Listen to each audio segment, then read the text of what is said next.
Hi, I'm Nicolene Peck, parenting expert, author, mother of 4, previous foster parent, and I love to talk about parenting. In this video, we are going to talk about how to teach problem-solving skills to children.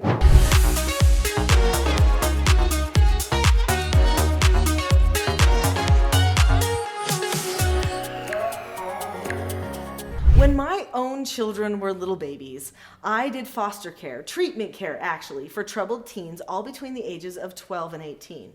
And these teens had a myriad of things that they were dealing with. It was my job to help them sort out what was going on with their bodies and brains and try to touch their hearts so that they could make a change for the better for the long term. This was called self-government. I decided that I was going to teach them cause and effect and teach them to have a knowledge of what their own behaviors were so that they could control their own behaviors for the long term. So this became my goal, to touch the hearts of those children by teaching them self-government. Today, what I'm going to explain to you is how I helped them see things differently with their minds and how I helped them have a change of heart, even though they had troubling behaviors that were so ingrained. Teaching problem solving is vital for learning self-government. In fact, all people need to learn problem solving, but children are in especially dire need of learning problem solving skills because their prefrontal cortex, which is the part of the brain that does all the problem solving, is so incredibly small. The great thing is when they're little, they have all these synapses firing so that they can learn things at rapid rates and make great connections. So even though their logical cognitive abilities are minimal, they are able to connect a lot of pieces in the brain. Those connections are what make it possible for us to teach them self-government and problem solving, even though they oftentimes are very young. The process of self-government requires good analysis and then action to be taken. So there are multiple things that a person wants to analyze. They need to analyze themselves. What is it that is going on inside themselves? Not only that, but who ought they to be, which is very different than who they want to be. They know there's a version of them that is probably best, but they don't act that way all the time. So they need to analyze themselves. The next thing that they analyze is situations.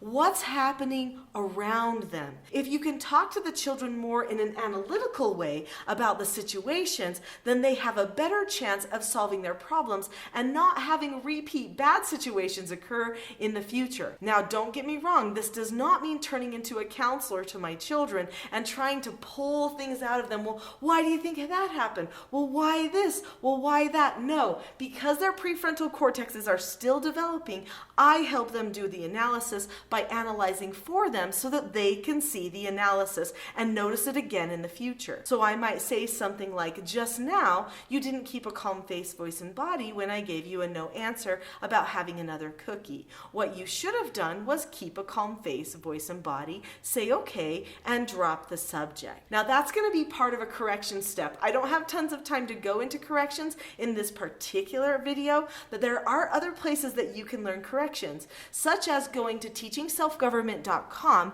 and getting the Teaching Self-Government Parenting course or some of the other materials that are there to help you learn self-government and teach it to your children too. The next thing that we use to teach our children analysis is a problem-solving exercise that we call SODAs. Now that doesn't mean a drink, it's an acronym that stands for situations, options, disadvantages, advantages, and solution. In our family, we have these SODAs journals, which are places where we write our problem-solving exercises out. So in the SODAs journals, there's a place for the parent to write the situation. Then there's a place for the child to list multiple options, the disadvantages and advantages to each of those options, and decide upon a solution. Then there's a place for the parents and the child to discuss together so that they can debrief and learn from the problem-solving exercise that they went through. Now sometimes we use these problem-solving exercises as part of a negative consequence, but oftentimes we use them just to teach problem-solving and analysis to the child so that they can prepare for good behavior, good interactions, and just a good, calm feeling for the future. Now, all of this analysis leads to making a plan. A self-governed person has a plan. They don't just go minute by minute. They know what could possibly come down the line, and they prepare for how to handle that. Years ago, it was back in 2009, our family was on a BBC program called The World's Strictest Parents. In fact, if you click the link here in the video, you can watch that World's Strictest Parents video. When we were in that program, they brought us what they said were the most difficult teens that they had. But I knew that there was no problem I hadn't seen before because of the foster parenting that I had done with all of the troubled children that came to my house over the years. They tried to psych me out and say, no, these ones are really bad. This is the situation. And I said, you know what? There's nothing that's going to be a problem, and I already know that. Now, why did I feel so confident? Because I have a plan. That's why. If you have a plan and you know how to handle every situation that might come your way, then you don't have to worry. Low anxiety, high predictability leads to confidence in parenting and with your children too. So they need to have a plan. You're going to help them analyze themselves, analyze their situations, plan for what to do in those situations, and have an overall plan for how to handle those problems should they not turn out exactly like you decided in the first place. The second part of learning problem solving is to have action. You have to take action on the plan, otherwise you can't see how you did and how you can improve. So we want to improve all of our different communications and our behaviors. That means we have to actually do something first. The action steps that I teach my children to take are skills steps. We learn 4 basic skills: how to follow instructions, accept no answers, accept consequences, and disagree appropriately. But we don't stop there. Our children also learn all 5 of the parenting skills that we use to correct their behaviors and to teach them what to do the right way in the first place. So when they leave our home, they have all the skills they need to parent their own family and to teach self-government to everyone that they know. The next thing that we do as far as taking action is we have meetings as a family. So every week we have multiple different meetings. One of those key meetings is the family meeting. Every week we get together as a family and we discuss all the things that relate to the family that need to be talked over or planned out. We talk about family schedules and family problems and family activities and projects that we want to be working on. This is the time where we all unify together and see how we're doing at living according to our plan. We analyze where we're at as a family. This helps us stay our course and achieve the plan and the desired outcome that we wanted to in the first place. The other action that we take in our family is open communication. We can talk about anything so long as it's done with calmness. You see the stay calm here.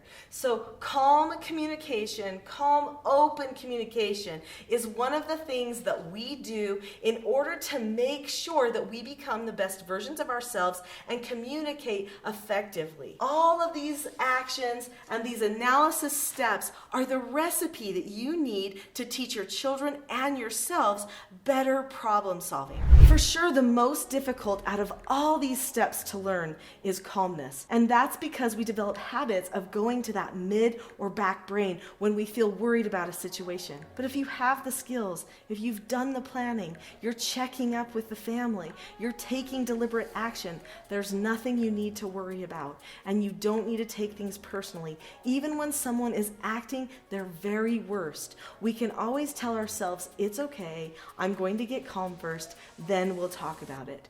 Don't ever talk about anything until you get calm. There are so many more things about calmness that I would love to teach you. And because you stayed to the end of this video, I have a gift for you. That gift is the Calm Parenting Toolkit. I'm going to give it to you completely free. There's a link to it in the description to this video. So click the link called Calm Parenting Toolkit and get started on your calmness, your self-government, your problem-solving success for you and for your children for the future.